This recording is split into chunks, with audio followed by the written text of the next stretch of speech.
I'm Brian Lester. I'm the Executive Director of Regional HIV/AIDS Connection. We are an AIDS service organization, a 35-year history of addressing HIV, issues related to prevention of HIV, support to people who are living with HIV, and do a lot of education and awareness about HIV and AIDS in our community. We are very targeted in working with priority populations who are most at risk for contracting HIV, and one of those populations that has led us down this journey to being involved in the overdose prevention site is people who inject drugs. And so our organization has an extensive history prior to the overdose prevention site working with people who inject drugs through our needle syringe program, our counterpoint needle syringe program.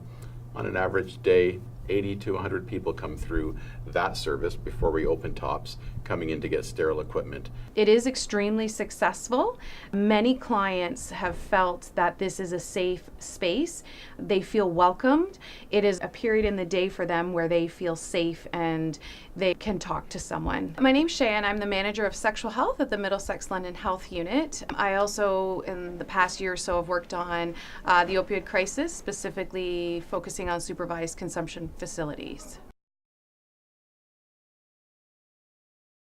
A supervised consumption facility offers a place for people who are caught up in the tight grip of addiction to come in and safely inject substances that they would be pre-obtained, and within that environment there's a nurse and there's harm reduction workers and wraparound support, meaning people who can help people get referrals to addictions treatment, to mental health services, to housing services. Once they can go to a safe space that they can inject and they develop connections to people who are working in that space, they may look at, if they don't have housing, this might be an opportunity to talk to someone. They're right there. It's more comfortable to interact right there than get on a bus and go to a location they may not be familiar with. We can connect people. Then what they can do is that they may make small changes in their life. They may decide, I'm going to be in housing. I may decide, I am thinking about it. That is an opportunity that wouldn't have existed if we didn't have these sites. When you think about the 4 pillars of enforcement, treatment, harm reduction, and prevention, one of the less invested pillars is harm reduction. And harm reduction is a way to respond to people's needs in the moment. People that may be pre-contemplative, they may not be at a stage where they're ready to stop using drugs, but they would benefit from support to use them safely. That's essentially the premise of why this service is filling a much needed gap in our community. It's been a piece that we've advocated for because we have long recognized that a needle syringe program is not quite enough, and then the opioid crisis only further illustrated the urgency of this matter in our community. I've been in this work for over 12 years, and what I have seen in London, Ontario is a growing trend and concern and a high volume of people struggling with the tight grip of addiction. Opioid-related addiction, crystal meth addiction. We have strongly advocated for this service to be here because we see it needs to be part of a service continuum. There does need to be harm reduction, but there also needs to be enhancements in treatment. There needs to be detox. There needs to be a whole range of services. It's about filling a gap that's been much needed in the community. There's been lots of concern with people publicly injecting, discarded needles, littering, loitering, and we wanted to have a place for people to come in and be safe, move it out of the stairwells, out of the parks, off the streets, to help give people a safe place to inject their drugs, but also we can respond to their other needs. And in the context of what's happening across our country and beyond, the opioid crisis is resulting in significant overdose deaths from the situation where is it like 4,000 people died in one specific year in British Columbia. Well, Ontario is seeing numbers that are increasing on an annual basis. Supervised injection facility does prevent people from dying. On the site that we are offering, we've had, since we opened on February 12th, at least 35 overdoses where people have required oxygen or naloxone or both, and none of those individuals have died. So at its very basic core, which is a really good reason for them to exist, we prevent people from dying.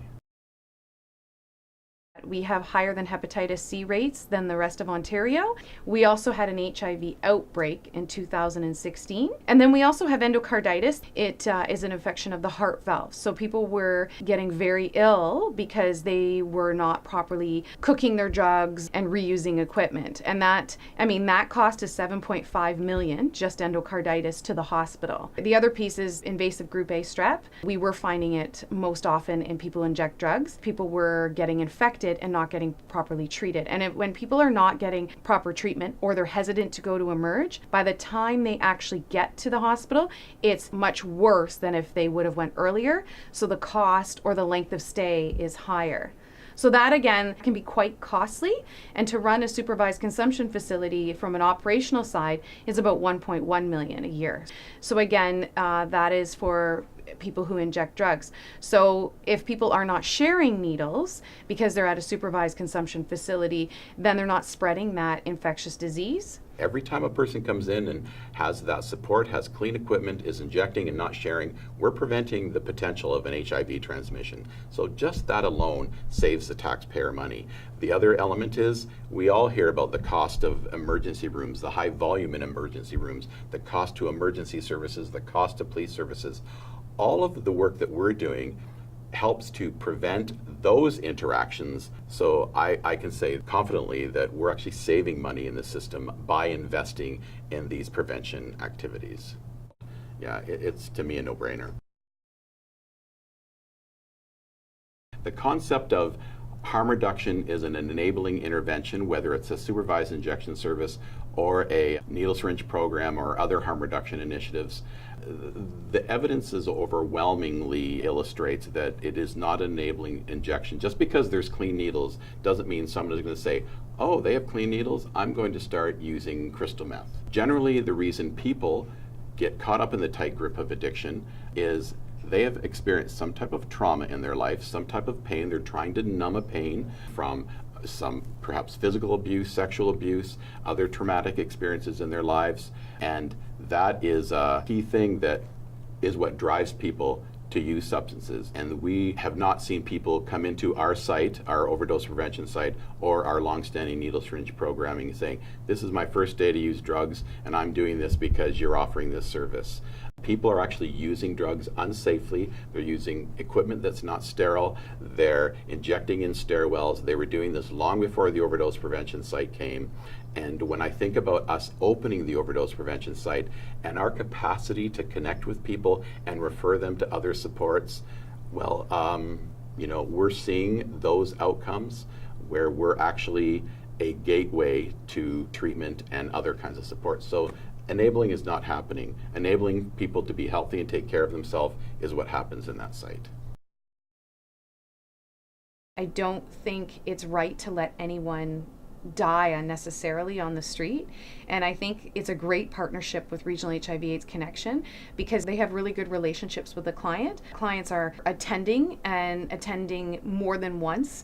We need to remember that there are clients who are injecting on the street, and a couple responses that we've heard is, wow, no one's chasing after me and yelling at me. I can't believe how welcoming it is here and I'm treated like a human being. So I think all those stories that we hear from the site continue to push us along the journey to keep working to getting a supervised consumption facility a permanent site, because it is really beneficial for the clients, and the relationships that staff have developed are quite beneficial as well. And the more we can decrease the stigma, I think the more important it is. When I think about the HIV/AIDS movement, in the early 80s up to the mid 90s, thousands and thousands of people unnecessarily died. And when I think about the current situation with people who inject drugs, these individuals are some of the most poorly treated and harshly judged folks in our society. And our philosophy as an organization is every life is a valuable life, everyone matters, because our fight is fighting for marginalized folks, for people who don't always have a voice. I think it's about our humanity. I think it's about civil society. This is not a throwaway society. Our mandate, our mission is to respect the dignity of every life. And in this context, this is about saving lives.